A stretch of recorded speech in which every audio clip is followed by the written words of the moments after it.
আসসালামু আলাইকুম বন্ধুরা। আমি গত 2 বছর ধরে এই গাছটিতে কোনো ফল পাচ্ছি না। ফুল আসে, ফলও আসে, কিন্তু সব ঝরে যায়। কিন্তু কী কারণে এটা আমি বুঝে উঠতে পারছিলাম না।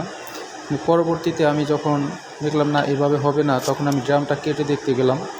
তখন দেখি আমার সম্পূর্ণ ড্রামের ভিতরে কোনো পানি ঢোকে না, কোনো সার ঢোকে না। তাই আমার সামান্য একটা ভুলের কারণে আমি 2 বছর ধরে কোনো ফুল পাইনি। তো বন্ধুরা, আপনারা দেখুন যে গাছটির কী পরিস্থিতি হয়েছিল এবং পরবর্তীতে আমি কী পদক্ষেপ নিয়েছি। তা আমি আশা করি এবছর ইনশাল্লাহ আমি ফল পাবো।